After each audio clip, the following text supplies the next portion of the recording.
Hi, and a very good morning to all of us. And karibuni sana. I hope it is not too late to say Happy New Year, but Happy New Year to all of us. I'm very excited that we get back to our masterclass series for Accurex o'clock.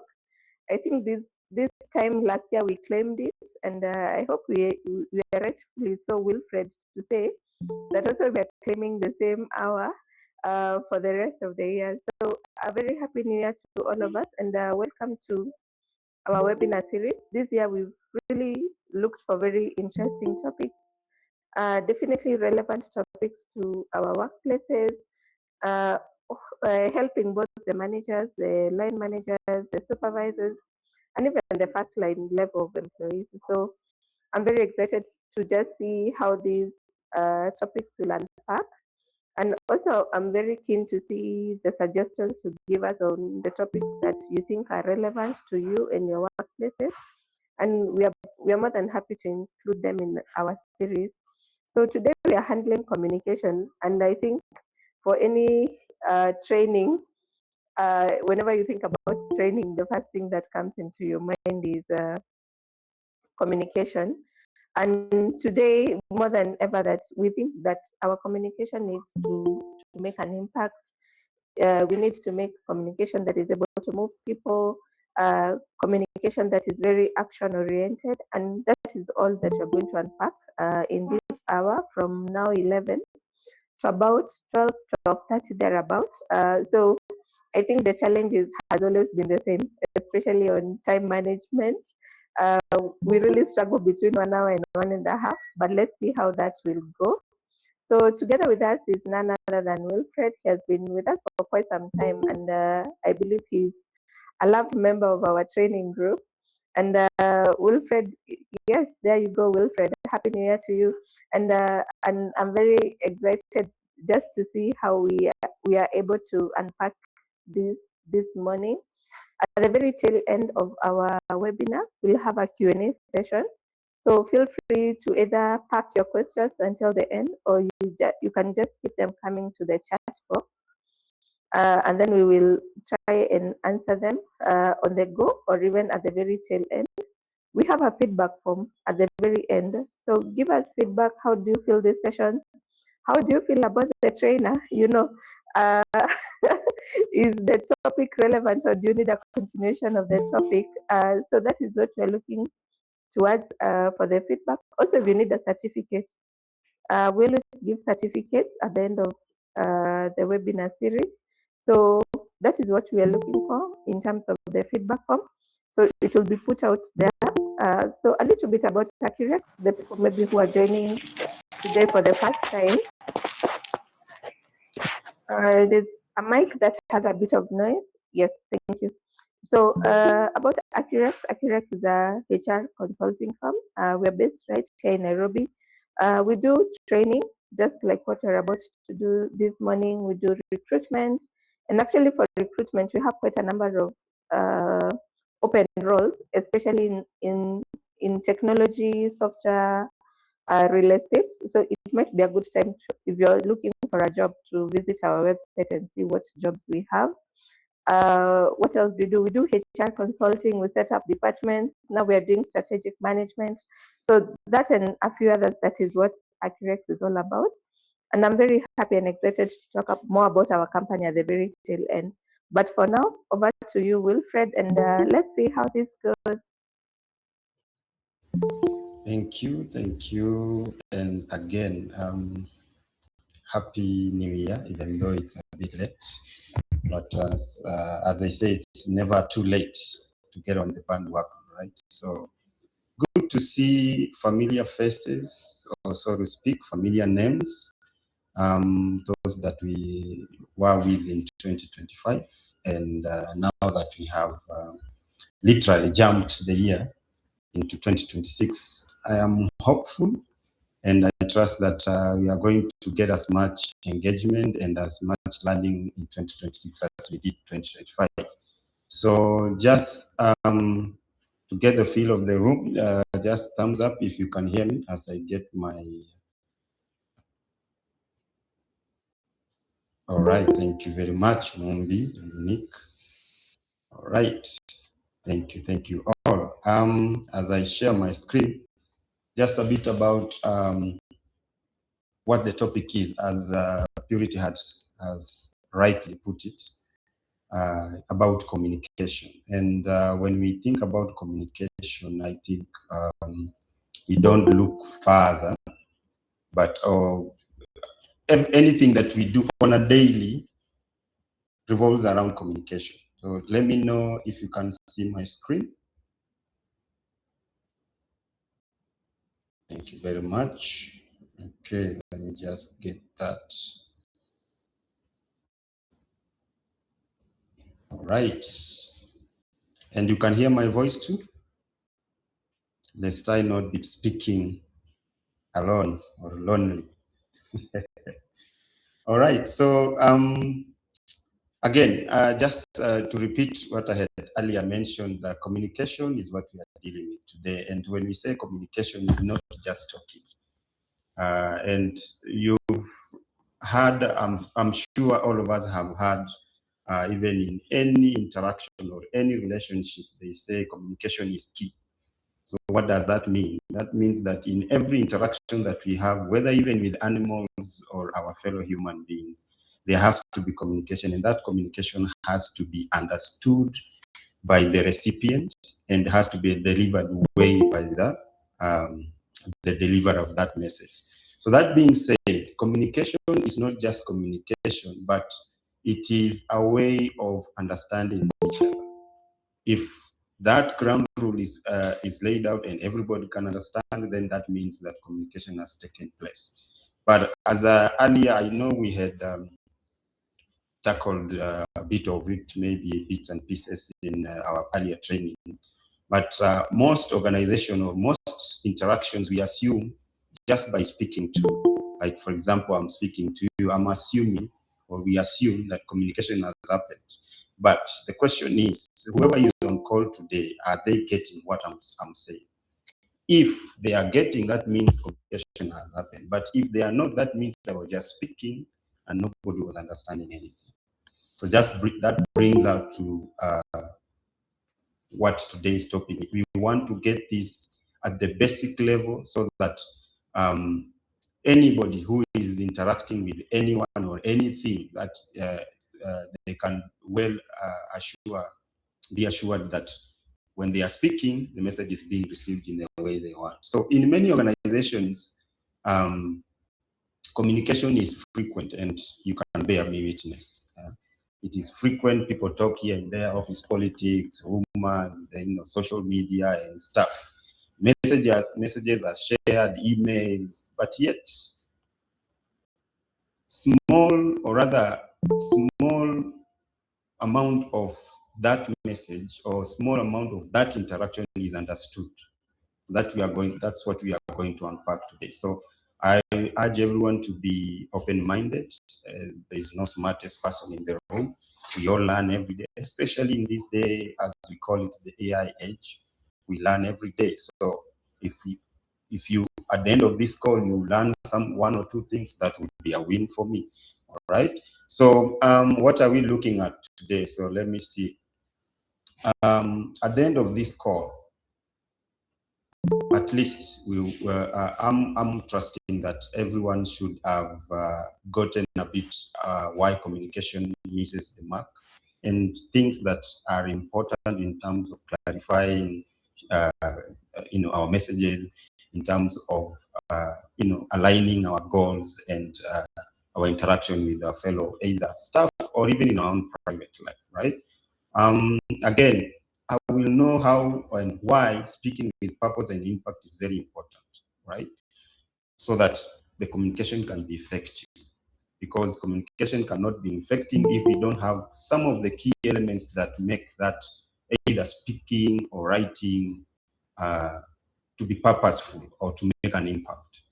Again, we learn, or rather we have learned how to influence without authority, because many of us in our own capacities within our environment, where be it at work or in our personal life, we all have different levels of influence. And we want to get to a point where even if I do not have authority, I can get things done without people following me or agreeing just because either of the position I hold or at the level of interactions we have, right?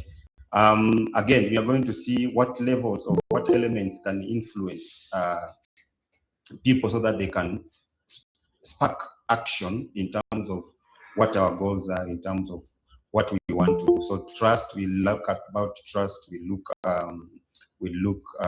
about adaptability and credibility, because those are key things.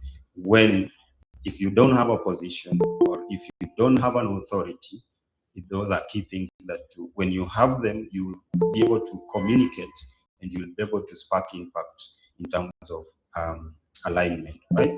Then we are going to look at a few practical communication tools that enhance effective communication, right? Again, we are going to see how we can build the culture for action, so that we know most of the time we spend our time within a working environment. And there were some calculations I was seeing in social media. They're calculating the years that you spend at work and the years that you spend in your own home or in your own personal space. And it was very, very alarming. So it makes one think, if many of the hours I spend during work or at work, what are the things that I'm doing in terms of what impact am I making at work, so that it can also impact my personal life positively, right?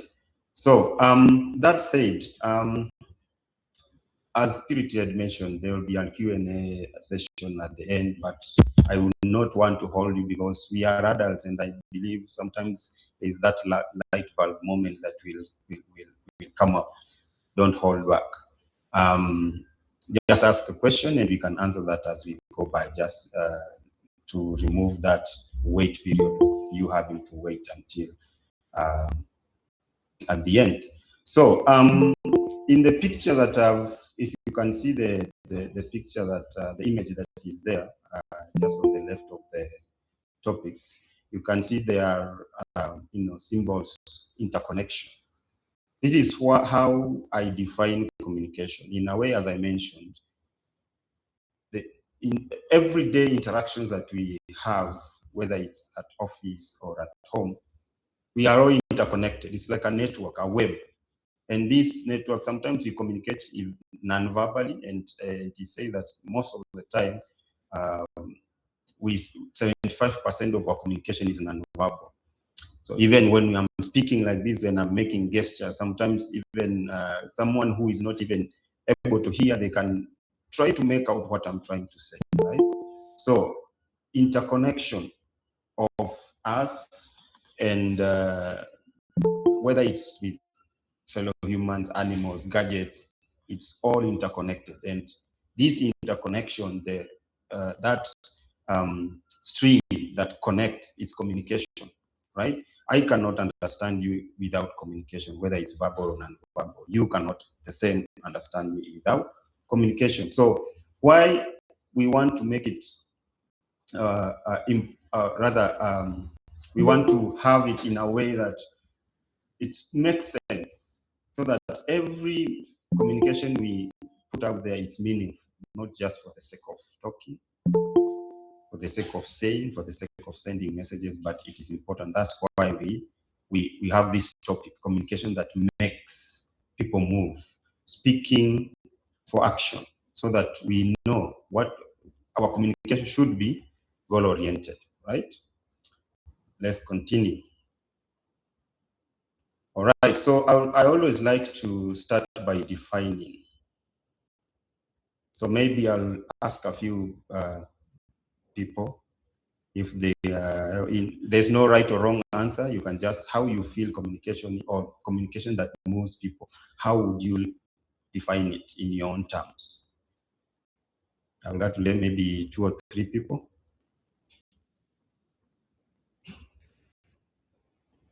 Or I start pointing. I want the the call to be, or rather the training to be very interactive, because that is the only way we can understand each other. Thumbs up if you can hear me. Jay Nyanchoka, maybe I'll pick you just for in your own understanding, how would you define communication that moves people? Yeah. Give me a minute. I'll just get back to you shortly.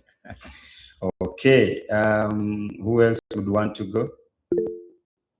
Yes, Winfred. My name. Good morning. I would say communication is passing a message or information from one person to another. Yes. Any other view? Gideon says communication is key thing in key thing is it has to. Okay.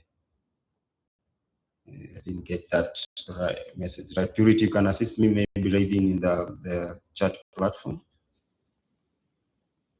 Yes, definitely. Yeah.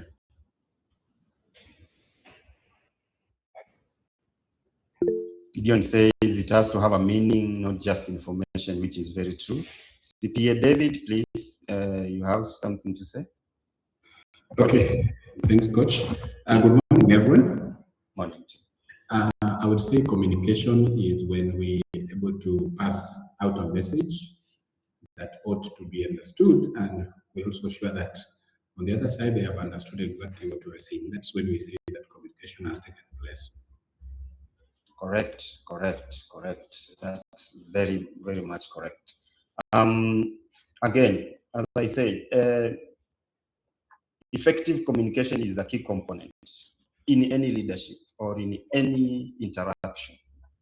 Of course, it impacts how your team operates, how your productivity is, or how your productivity becomes in terms of whether you are aligned with your goals, or your output is well understood, as you say. Because if I say something, the way you receive it may not necessarily be exactly how I meant to say.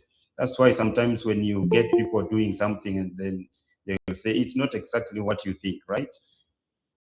People say that and I can explain. So they want to explain in their own words so that you can understand what they are thinking of. So my definition in this case is the art of making ideas, the art of making ideas clear enough to inspire understanding. Keyword being understanding, right?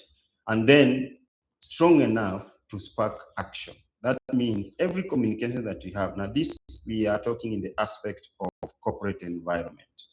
Every communication that we do, of course, it's perceived to be gearing towards a goal.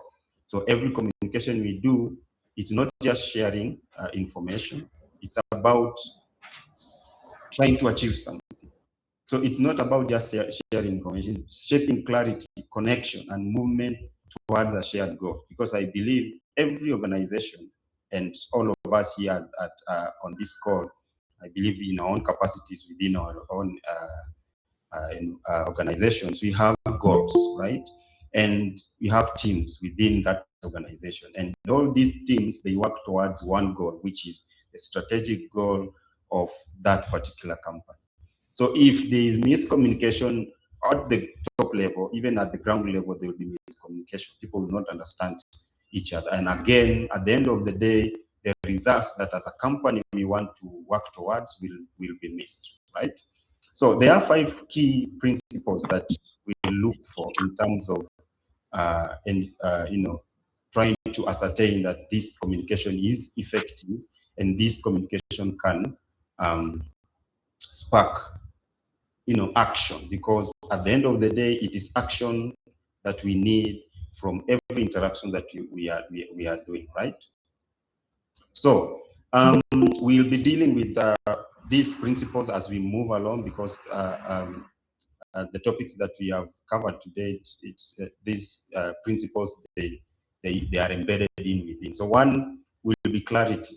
And one of the things about clarity is ensuring that, as David had mentioned, that ensuring that the message is clear and it's understood, which of course that helps in reducing confusion and maintain the integrity of the message.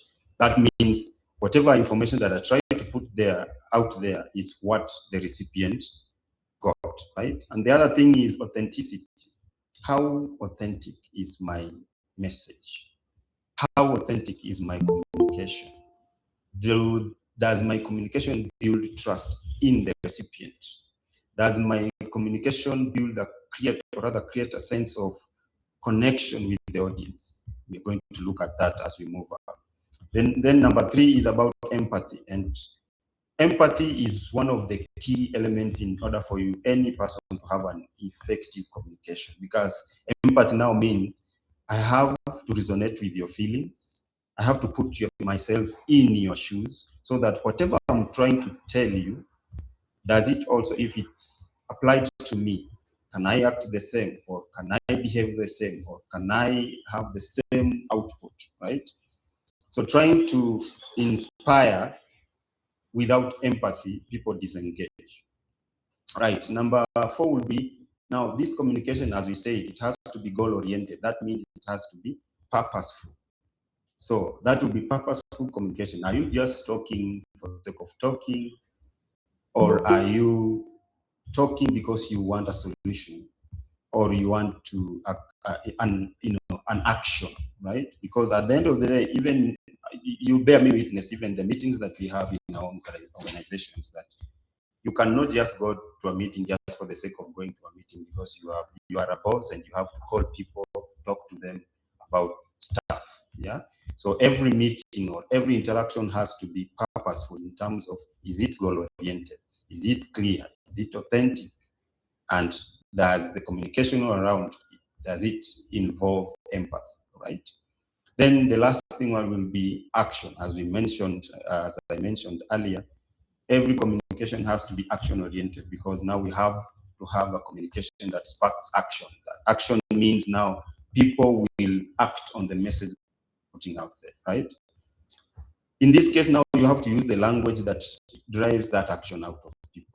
You have to use the language that inspires. For example, in our own, I can take an example in our own country, Kenya, and in the political scene. We've heard that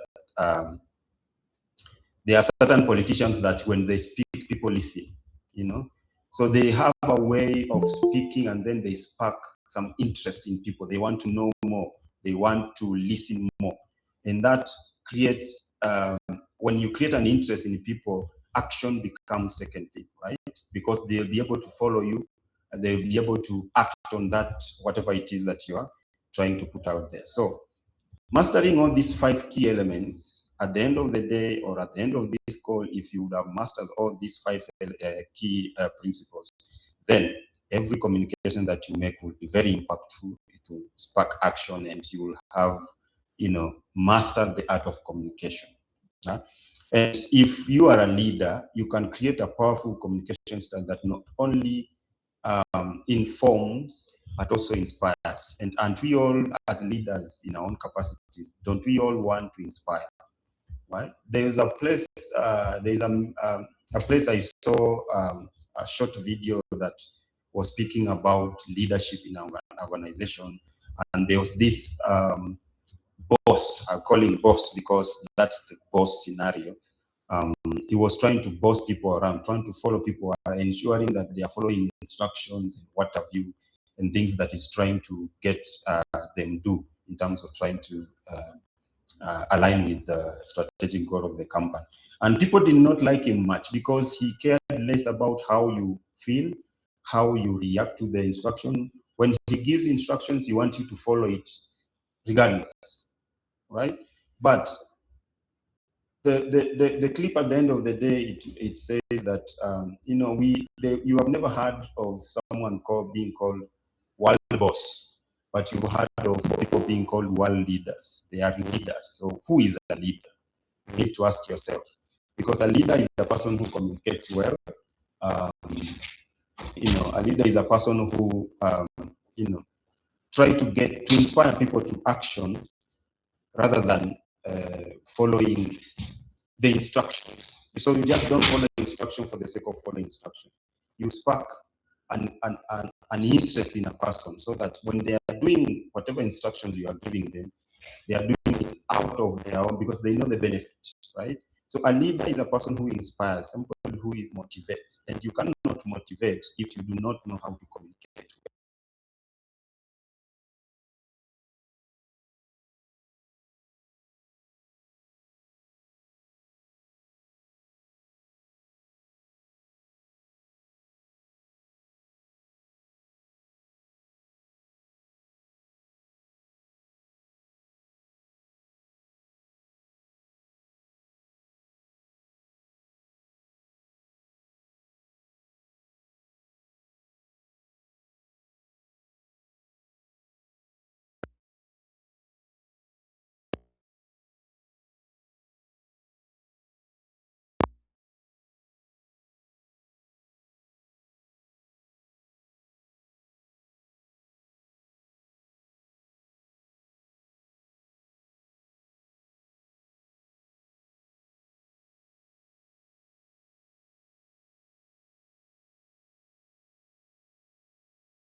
a decision or taking a specific step. That in itself you need to define what is my desired outcome. And as we began by saying that every communication should be result oriented. So these are the things that were going on through your head when you want to communicate something. What is my intention? What are the results that I want? How do I want to achieve those results? By you communicating them out there, then you have defined your desired outcome. Then you'll be speaking now with purpose, because all this, again, must be defined in simple, measurable terms so that every message is purposely aligned. And this is because you want to inspire, because you want to get accountability, and because you want commitment from people that you are interacting with, right? So you only be speaking with purpose and impact because when you have clearly defined the outcome. Again, reducing the gap between what you're trying to communicate and the outcome that you really want. So again, here we are looking at different principles that help us define the outcome. One will be clarity in the purpose. Okay, so being explicit about why you are communicating. Do you want to change something? Do you want to improve something? Do you want an outcome of a certain in a certain direction? What do you want to see?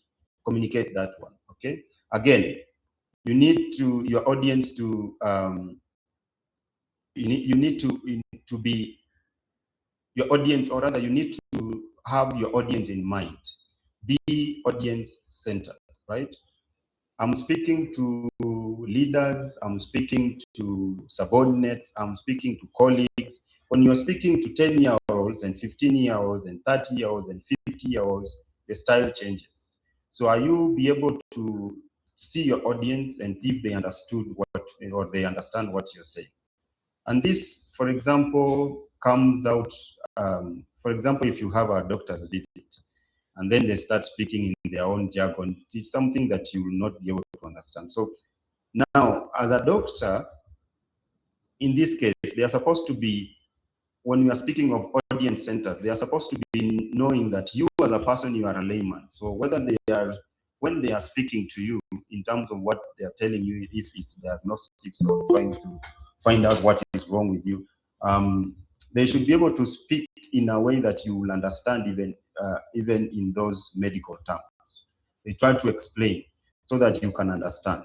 But unfortunately, and this has been very apparent in today's workforce, especially for doctors. So those who have visited doctors, they tell you, or that they try to explain to you things that even when you get out of that doctor's office, you are confused, right? You don't know what they have told you, and you start asking yourself a lot of questions, right? But as leaders, we should ask ourselves, are we audience-centered? Again, in trying to define desired outcome, you should be specific, right? Avoid vague goals. Define, again, clearly what you want the outcome to be in a simple, measurable way, right? So that people will commit rather than leaving them disengaged.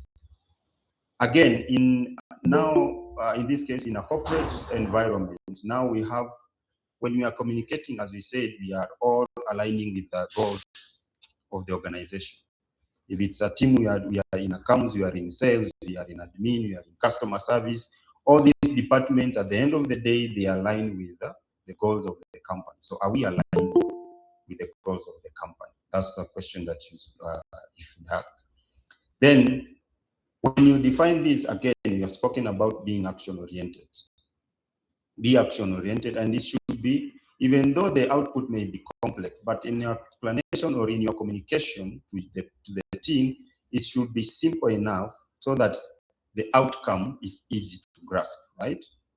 Because remember, complexity dilutes impact. When people do not understand what you're trying to say, definitely the outcome will not be desirable, rather they will not be at par with what you're trying to do. Again, now being consistent. Being consistent is also key in all these things. Number 2 will be structuring the message for clarity. You need to structure your message in a way that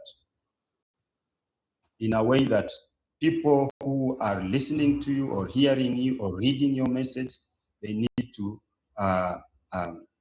understand when you speak. They need to understand when they read your message. Well, you have to be stick to the key points, and you have to be clear on the actions that are required. And this goes especially when those of us who write emails. Sometimes we just write emails and then someone is left wondering, okay, so what is the action point from this? There was one time, just recently, I was trying to read an email, but I find that even Copilot, I try to use, and as I said, this age of AI, we learn every day. So when you try to use, for those who have embedded Copilot in their, in their emails, it tries to, when you open an email, it tries to, get the action points out of that email so that you don't have to keep, looking for every nitty-gritty detail. So it gives you a summary of what the email is, and then it tells you these are the action points. But you find that even if you use an email or rather an AI agent like that, it will give you now a summary of the whole email again, because the person who was writing that email was not clear on what the action points were. So you find that even if you're trying to use an AI agent, in this case, it will not depict clearly what the action point is. In this case, this person is trying to speak. So we realize that now, in this case, clarity in communication is less about saying everything, but more about saying the right thing. So you can have a bunch of, in your head, you can have a bunch of stuff to say, but what is the right thing to say? That's why I said in the beginning that you need to think. If it's one-on-one communication, think in your head. Is this the right thing to say? If yes, say it. If no, think again. If it's an email, the right thing to write. If it's yes, send that email. If no, again, retract, go through it, right? Any question up to that point?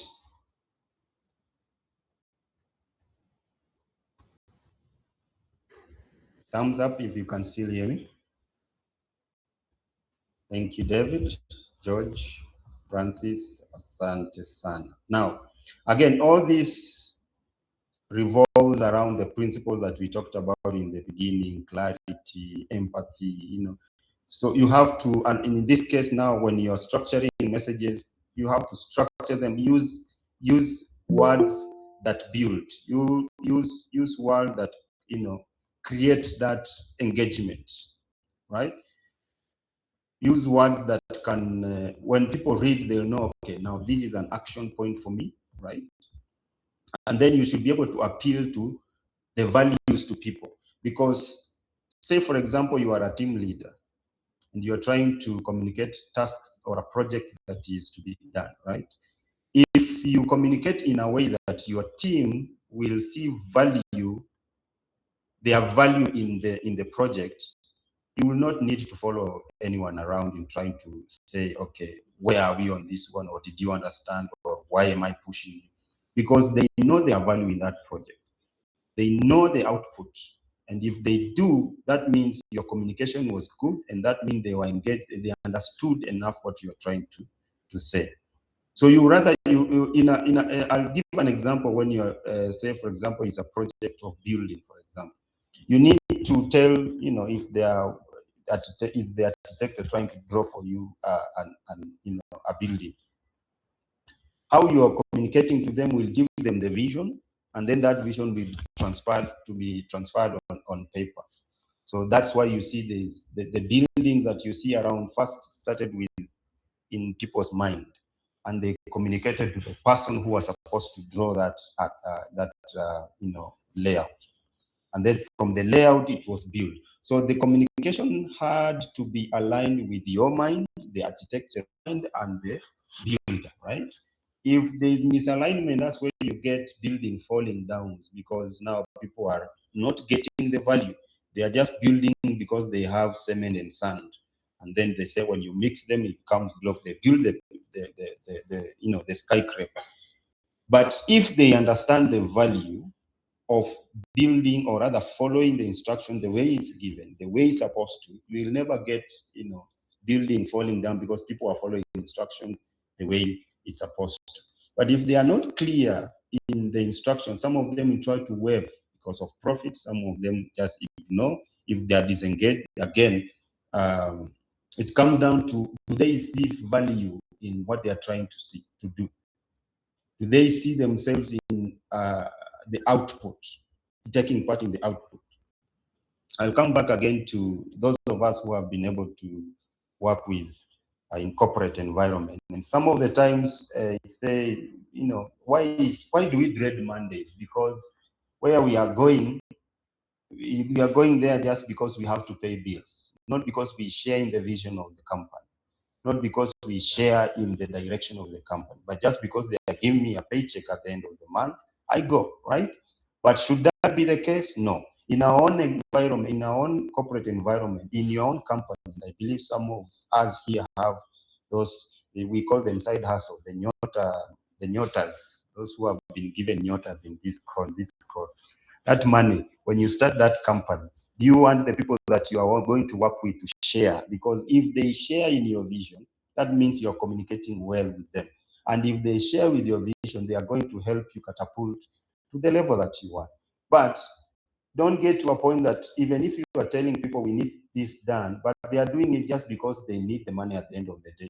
Because that will mean they will not give you the output that you really require, right? And that's why there is a lot of push and pull within, profit and loss, because we are getting profit because people are not understanding the market, right? They are not understanding what is your vision for your company. They are not understanding what is your vision for the task you are trying to do, right? And that creates disconnect.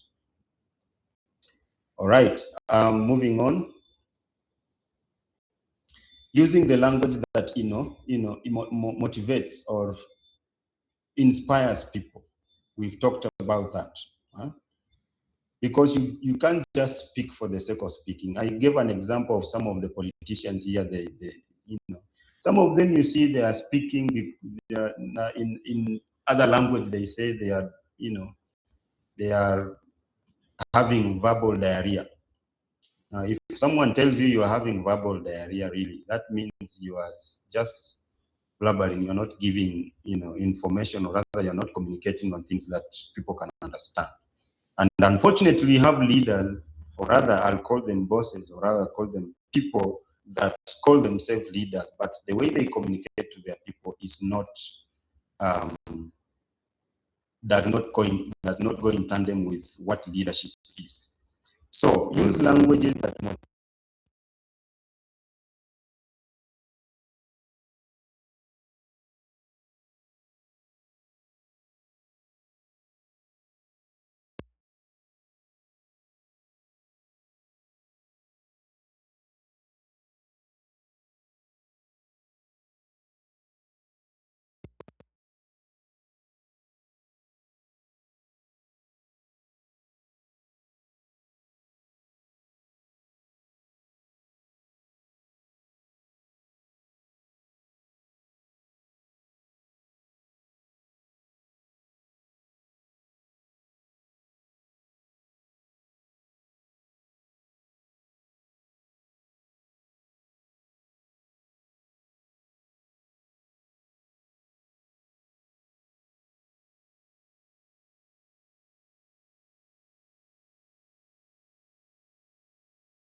So you find that in this, without authority, he was able to influence following these people to follow him and to trust him. Because again, you realize that without authority, there are certain things that we are looking on. Are you credible? Do you have purpose? Are you persuasive? Are you actively listening to the people's opinion? Because now in this case, I'm trying to put this scenario where now this guy is just emerging and he has a bunch of people, like 12 or so. They have just crashed. Everyone is worried. They have their own stress. They are worried if they have ever seen their family. But here is this guy trying to talk to them, to tell them that if we do this, we are going to survive. If we do this, we have a chance. The way he's speaking them, he's persuasive. He's listening to each and every person's opinion. He makes an informed decision based off of that opinion, right? Then he leverages on those collective opinions and then makes a decision where now people will see, now this is credible. This is okay. Now we can follow this person. So he has an impact, even though he's not in authority, right? This is where we need to get. So even though some of us may not have authority in an organization where we work, but you work in a team, right? And that team, even though you are not directly their leader, but you can give an opinion whereby people will be persuaded to follow that direction, right? So whether it goes right or wrong, that's another thing altogether, but people will follow because they know you are credible. They know you share the purpose, or you share the goal. You resonate well with them. So you spark action within the team, because again, you have persuaded them. Coming back to a political scene, again, we have seen several people amassing a lot of crowds, trying to follow them. It's because they are persuasive. So without authority, you need to be persuasive enough. Again, you need to listen to people. So after that, then you need to leverage on that it is that you're trying to achieve in terms of communication that you are trying to put out there, right?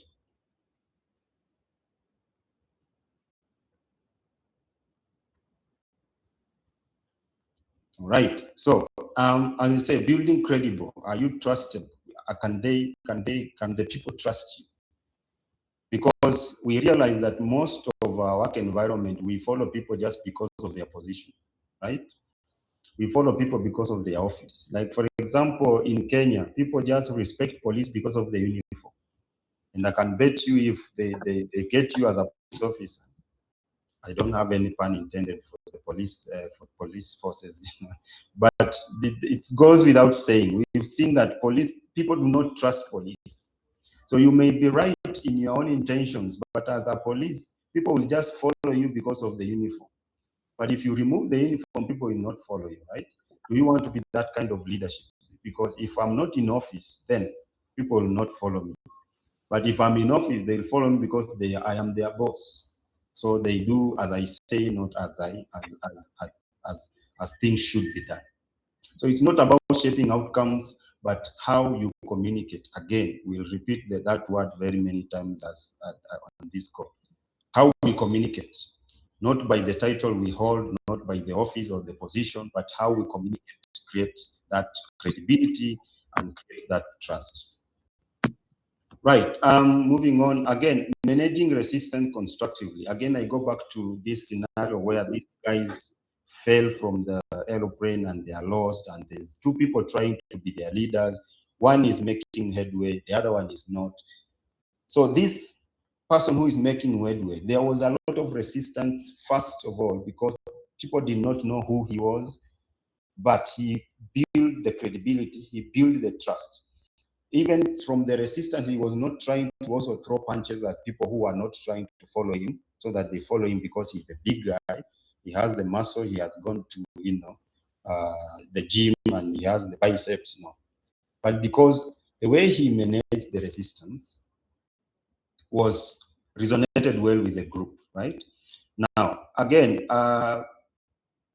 turning opposition into dialogue. I'm just in bracket there, I wrote there BPI for people who have It does not have any meaning. It's just a digression there. It does not have any meaning on that explanation. But BBI, you saw how BBI happened, right? Building bridges, right? There was a resistance to some direction, but because they are now in this case, the political figure in this case was able to rally people to not to protest, but rather to manage the resistance in a way that brings people together. So that backed the BBI thing, right? So these are the people who see, these are the leaders who see resistance as not a wall, but an opportunity to communicate, an opportunity to make things right. So constructive communication turns opposition into an opportunity. So they see an opportunity. That's why these days the last stretch of Raila, he was disowned by Gen Zs because they thought he betrayed them. So he saw an opportunity in the resistance of the Gen Zs, and then went and saw it as an opportunity to get things done the way he wanted them done, right? So he was persuasive in that way. Okay, we are not political here, but I'm trying to communicate a point, right? Thumbs up if you can hear me. All right, Simon, thank you, Margaret. All right, moving on. Any question up to that point? Question up to that point? All right, moving on. Now, I'd like maybe to ask a question at this point. Have we ever been in a situation whereby we have been, compelled to influence without being in authority?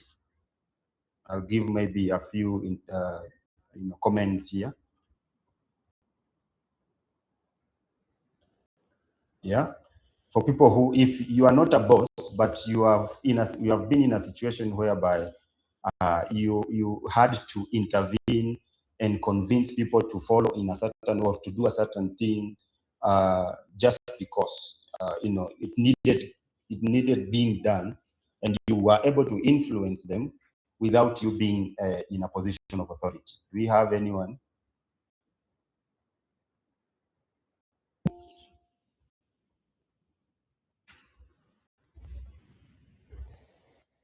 No one? Yeah, okay. Yes, David, please. Thank you. Basically, I've gotten into situations where, of course, you're required to lead or influence people to do a certain thing. And these have happened mostly in seen organizations, as much as you're not the boss, but you find yourself falling into what we call cross-functional teams. Yeah. Cross-functional teams these are teams that are brought together from various departments and put together to accomplish a certain task. So in that situation, sometimes you find yourself, you want to at least be proactive and try to show value that whatever is happening is for the benefit of others, as much as others will also act as if they're a bit laid back, but at least someone needs to take a proactive role.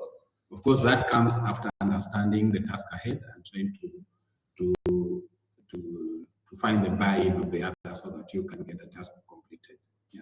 Yeah. Thank you for that. Anyone else with another comment? Eve Anyango. Eve, unajua Eve ndiye alianzisha dunia, so start. Hi, Wilfred. You are the mother of all creation. Please say something. I don't know how many Eves are here, but I might be the only one. But I don't know if I've ever been in that situation. But if I can use an example of, like right now, I'm not in a position of leadership. My superior is here. So sometimes maybe in her absence, I'll have to make some decisions and ensure that this has been followed. I don't know if this one would apply, but like this morning we were just having our daily huddle, and I instructed the team to ensure that they've joined in this training. And I'm seeing a massive turnover of the team. And I don't know if that is something that looks like an influence. So yeah, I will put that example there. Thank you for that. You know, it's influence, whether it's trying to get people, you know, do something or trying to have information put across. So I'm trusting that the people that you're able to influence to join the call, they joined before they know, you know, the benefits they will get, not because you have told them. So that's now what you mean by, you know, positive influence, that communication that moves, or rather that creates impact. So that impact is, I'm joining this call because I know I'm going to learn something, not I'm joining this call because Eve told me to do so. That's the difference. And I like what David mentioned, something about buy-in. That is the word, that word buy-in. Because even when you are in the market, you know, when the people shouting, buy this 10 bob, buy this 50 bob, why do you buy that for 50 bob and leave that for 10 bob? And then the same thing, right? Ask yourself, because you got the buy-in. Maybe this person convinced you why you should buy that item or that product for 50 shillings and left the one for 10 shillings, right? But as Kenyans, we say we like cheaper things. There's someone who said Kenyans like freebies. When we hear there is something being given for free, then we run towards that. But there's nothing for free. Even our own Kasongo says there's nothing for free, right? So what am I trying to put across?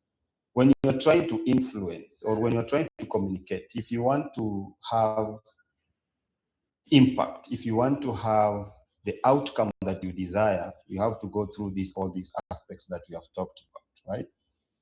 Again, you have to be a person who is accommodative. You invite collaboration. And in this case, position, if you're getting resistance, position an opportunity so that this resistance can be, you know, dialed down. Be calm. Be calm in what you're trying to say, so that you are not, people not perceive you as trying to bulldoze them, right? And you're trying to communicate the output and the value, the buy-in, as David had said. You are trying to get the buy-in of this person so that they can go for that direction or that task that you're trying to put across, right? Okay, as we move on, adapting messages to different audiences. Now, again, here is just shaping your communication so that it resonates with people's unique perspectives, values, and motivation, right? This is, of course, without power. In your influence depends on the, you know, the connection you have with the people or the credibility. Again, I'll go back to the scenario of the people who fell down from the airplane, right? Because this guy was created, or rather gave, they got the buy-in, I'll use David's word, they got the buy-in from this guy. They were able to follow him, right? So they did not just follow him because they thought, okay, let's just follow him because we have no other option. He communicated the value. And he resonated with their perspective because he was able to actively listen to each and every person's opinion in terms of how they feel. When you bring that feeling from a person, it creates a sense of trust, a sense of belonging, a sense of, you know, valued. And if I'm told now to do something from a sense of value, from a sense of being, you know, listened to, I'll do it gladly and I'll do it to the best of my ability, right? So adopting the messages, again, when you are speaking to, say, for example, in our own environment, the salespeople, trying to get them to go out to bring money, it's not the same way you talk to finance guys, trying to, call people for collections, right? It's not the way. So the way a finance guy will approach that person that was brought in by the sales guy for collection, it's not the same way this guy will speak to them as a salesperson. So trying to adapt different communication styles, different messages for different audiences will, again, make a very, very important impact in terms of trying to communicate your value and trying to create an action point out of the communication you're trying to say, right? Understanding your audience and tone in this case is very important. The way you speak to, and I've had a lot of people say when accountants are calling people or are sending statements to suppliers or clients, they are very rude. I don't know if in your case they are, but the way they speak to people is different than the salesperson. So this salesperson will promise heaven on this other end. But now when it comes to payment and collection, the accountant now threatens, right? So the way understanding the different perspective in audiences also makes sense. Adjusting your tone style and framing the benefits in their own terms. Again, coming back to the Gen Zs in the environment, we know that Gen Zs are people who like quick answers and quick feedback. So you tell them the value, you tell them why they are doing what they are doing, and you tell them the outcome, how it's going to benefit them and the entire organization as a whole, right? So you balance logic and emotions, right? Sawa. Moving on, just about finished now. Let's see some practical communication tools.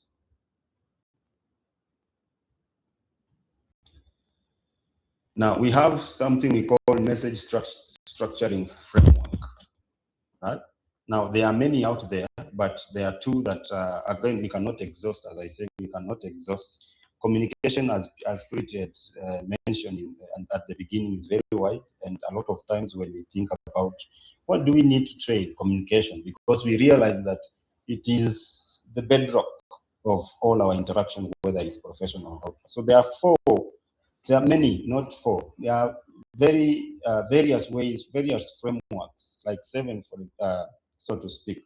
But the ones that I've chosen, these two, that I feel they are resonating with what we are trying to achieve today, right? So there's something we call, the framework we call BSB, which is problem, solution, benefit. So what are we trying to do in this case? We are trying to communicate the problem, then you are trying to communicate the solution, and then you are trying to communicate the benefit of that problem, right? So in this case, as a leader, I'm trying to get a project done. I'm trying to give instructions, or I'm trying to communicate and trying to make sure that I get the action from this team, right? So I'll tell them the benefit, the problem that we have as a people. What are we trying to achieve? We are trying to get grade 10 textbooks, or we are trying to get, 100% transition from grade 10, right? That is a problem. So what is the solution? The solution is giving the schools the capitation they want in time, bringing them the textbooks in time, and then ensuring that whether a parent has school fees or not, there are ways that they can communicate with the school in terms of how we are going to pay that, right? So that is the solution. What is the benefit? The benefit is we'll get our learners, 10th grade, all of them in school. At the end of the day, they'll be educated. At the end of the day, they'll know how to stand for themselves in a society, right? So you have communicated the problem. The problem we have is school fees, capitation, and blah, blah, all those. The solution is getting those things done. Come on, the textbooks, come on, capitation in terms of resources at school, desks, walimu, and all those stuff. That is the solution. The benefits now, the outcome is having an educated, society, because tunajaribu kufukuza ujinga. Now, an example that I used here is in a meeting, you are in a meeting and it went too long, and you need to get things done, but they were not done. So out of that, the problem is the meeting took too long. That is the problem. The solution here is now we need to structure our meetings, if they are sprint meetings, daily meetings, and so forth. We need to structure them in a 30-minute interval so that people can get to the point, precise, clear enough for people to understand. What is the benefit for that is we'll save time and boost productivity. So we don't have to stay in meetings trying to strategize for 7 hours of the day, and then 1 hour now we are back in office trying to get things done, right? That's not how BSB works. Again, now we have another scenario here where it's called the CMF framework. A CMF framework, again, you communicate the context. You communicate the context, you communicate the message, and then the action that follows. Because again, we are trying to go back to the main point agenda here is all our interactions, all our communication should be solution-oriented so that it can inspire or impact action at the end of the day, because we want results, right? We just don't want to communicate for the sake of it. So now you set the stage with why the message is, why that matters. Then the message you deliver, the core idea, in a clear and concise way, right? And then you specify what exact step you want your teammate or the audience to take. Now, an example I used here is now you are facing a delay, say for example in payment for client, right? Now you need to prioritize top 3 tasks. So now you have 3 clients, you are experiencing a delay in payment. You need to prioritize which one now should I pay first now. And then you agree, the action is in terms of the priority that you have laid down. We agree on the action. The action is we'll pay client A because we did not pay client A on time, will not get the material that is needed for production for the next client, right? Because you don't have to pay someone who brings in toilet paper first and then stop payment for the person who brings in wrong material, right? Edwin, hello. Something? All right. Now, again, these are just several ways that we can use as a practical tools or practical frameworks to, to get our communication clear, get our communication resonating in a way that we want, right? There's another one about, it's a bit long one. That's why I didn't put it out there. That it says that the what, you communicate the what, then you communicate the so what, and then you communicate the now what, right? So the what, you present the information of the situation to the team. The so what, you explain why that situation or why that information matters to the team. The now what now is the action. You define the action and the decision that is required so that you can have the output that you want, right? For example, in sales, I'll use sales as an example. The sales dropped by 10% last month, right? That is the what. Now, the so what now, it means that, so what? If sales dropped, so what? That means there is no growth rate. That means there will be less collection. That means there will not be your salary payment, something like that, Then the now what? So now that we know there may not be payment in terms of our salaries because sales dropped, right? We know that now. The now what is, what are we going to do about it? What is the immediate action, right? So those are the things that we need to think about. All right. So again, another thing we should have in terms of communication, practical communication tools is, having clear call to action. I think we have talked about this as we've moved on along, making the next steps unmistakable, actionable, and motivating. That is the keyword here, meaning motivating. Why I say the keyword, because you want people to do because they know the value, they have that buy-in. Reinforcing and not following up. No, you not be. I mentioned here one time in terms of when we were going through the training of employee engagement. So there are bosses that follow the Mbwa style of management. Mbwa is defined as management by walking around. So they want to make sure your computer is on, your application is up, you are working. So they are following up every other second. So you need to have the systems in place so that you not be following up to find out what are people doing, right? As we finalize now, how do we create a culture of action? Now, again, because most of our organization, and you'll bear me witness that the culture in terms of actions to do with goals, achievement, and KPIs is a bit dull.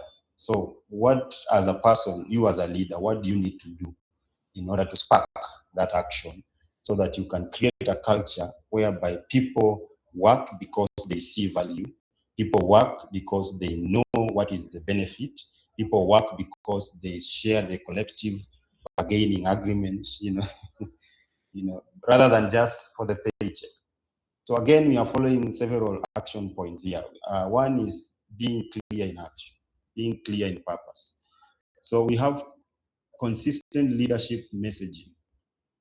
Now, in this case, again, we are looking at consistent leadership messaging, which is a disciplined practice of leaders communicating with clarity, alignment, and repetition so that words are reliable and they translate into actions.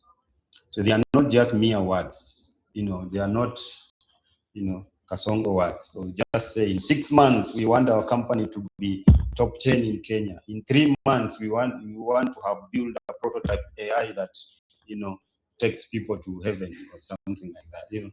You have to be consistent in your messaging. You have to be clear in purpose. You have to resonate with the perspective of the audience, or in this case, your teammate, your employees, your staff and colleagues, so to speak.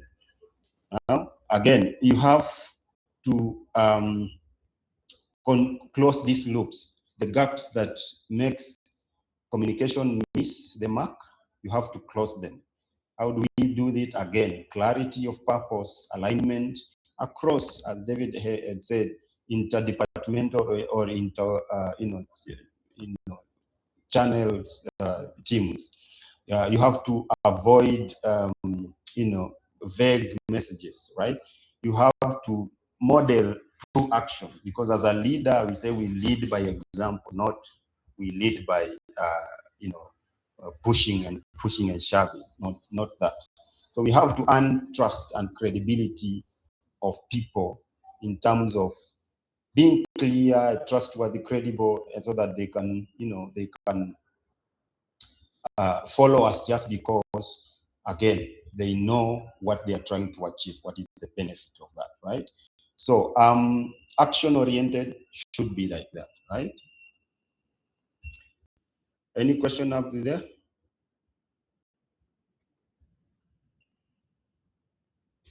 All right. How do we enforce accountability? Now, this is,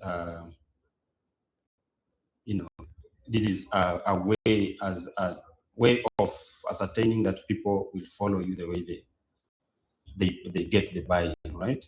So reinforcing accountability, how do we do this? Again, just going back to what we've talked about in terms of clarity, empathy, defined goals, transparency, feedback, being able, open-minded to receive that feedback in a constructive way so that you can, again, because this feedback as a leader, you should be able to know that feedback will help you as a leader so that you can, catapult your organization or your team to a higher level, right?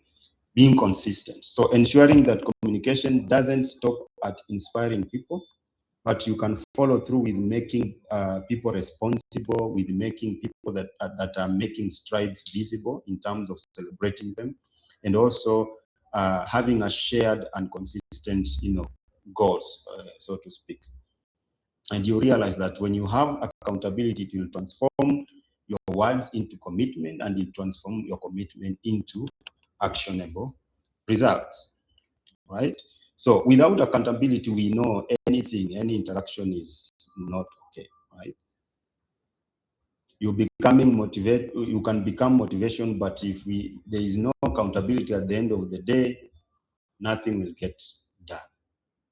So with that, ladies and gentlemen, I'd like to take some few questions if there are any, but I thank you for your time, and I'd like to return the meeting, or rather the call to Purity. You can check on the chat platform if there are any questions, or if for any person has any question, you can take for the remaining 5 minutes. Thank you. Purity? Yes, Charles. You have a comment or question? The session was good. Thank you. The part that maybe we missed was on the tone of communication. You know, you might be passing the information, but the tone you're using, so the other person might find it maybe, yes, the communication is it's in the right way, but the tone makes the person not to maybe follow it wholeheartedly. True. So tone matters in communication. Exactly, yes. I think we had mentioned, but not exhaustively, yes. And we realize that even in when you read a message from someone, you can, guess the kind of tone they are trying to, to say that message. And I think we should have, a time slot on its own in terms of how we communicate, in terms of whether it's one-on-one or email, because there are tones even in writing. Like when you receive an email in bold, when you receive an email in capital letters, when you see an email like in red, what does those fonts and tones matter? Because a font also communicates tone, right? Yeah. Thank you for that. Thank you.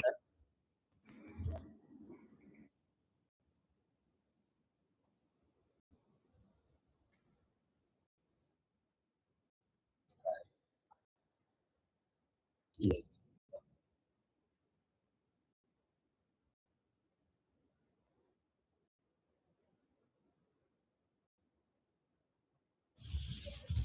Okay, that's a very good question, and I think it may not be black and white, yes, because I believe they go hand in hand.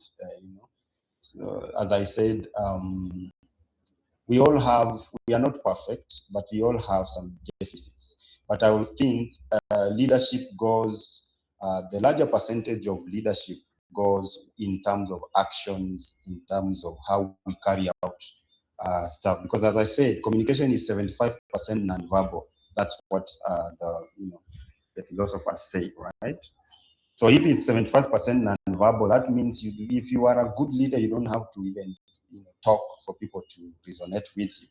It deforms by action, because you said as a leader, you should be a leader by leading, by showing by example. As I said, empathy is one of the key aspects of leadership. So if I can be empathetic into what I'm trying to lay across, then I may not communicate well, because we know Kenya is varied in terms of different communities and different dialects, and even in accents. So my accent may not come out well, but what are my actions? So I believe in this case, your actions will be louder than your oral communication. So yes, you can be a good leader even if your oral communication may not be as good, as long as the actions behind that is in the right place. Yes, David? Thanks, Coach. That was very insightful and educative at the same time. I think maybe just to add something little, you mentioned on the principles, that's clarity, authenticity, empathy, and purpose, and then final action. Yeah. On empathy, this is what I call wear the shoe attitude, because now you have to get into the shoe of the other person. Yes. But now, just to enhance in terms of how we communicate, is we must believe the message that we are carrying. So it must first of all have impact on you, and it must make you sure that you really feel it from facial expression, from how you carry yourself in terms of how you move your hands, how you're tensed. You must carry that message, because if you first believe the message that you're communicating, then without doubt any other person will believe. In Christianity, and when we're doing crusade work and church work, we always say that when you go to the pulpit with that message, whether you're doing John 3:16, you must first of all preach to yourself. Do you believe that that message that you're carrying? If you believe it, then any other person will believe. Thank you. Yes, you have rightly put it. I don't have to add to that. And yes, and people have a way of, getting it. If you are not believing your message, definitely it will not resonate with people. So it has to speak to you first. Yes, I like what Gideon Otieno is saying. Yes, around change management, he was able to be the referee in, people were not keen about, onboarding a new system. But he says the key thing was how to effectively communicate the company's vision in the long run, and he got them on board. So thank you, Gideon. That's a good way of being a leader even without authority. All right. Yes, Charles, you have something else to add? Charles Mungai.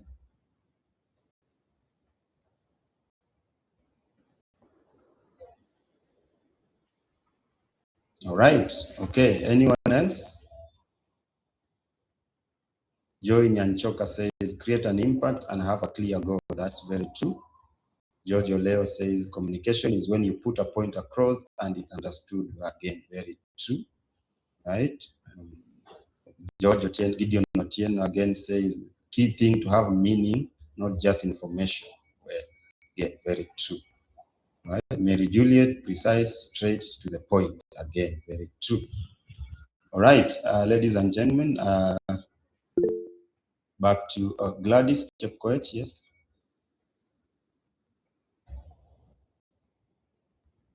Gladys, if you're speaking, you are on mute. Hello. Hi. Fred, how are you? Good, how are you? The presentation has been good. Okay. I believe in the aspect of leadership and communication.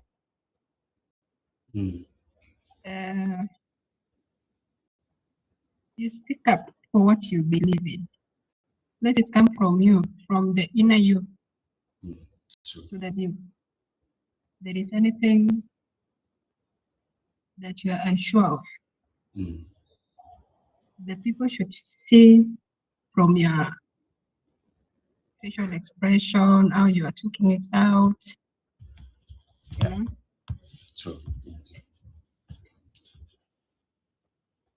Let the whatever you are saying speak for you. Yeah, just like David had mentioned, you should believe in what, if you believe in what you're saying, definitely it will show in your actions, right? Yeah, and I think that is what it is. It is. I think that is how leadership is. Don't fake it. Don't be. You speak from your inner you. That is how you will win. You will win a prospect and. Yeah. That is it. That is. Yeah. Thank you, Gladys. Thank you. That's good information. All right, back to you, Jen. I believe we have. Or we have any other comment? If not, then back to you, Jen.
Thank you all. Good day.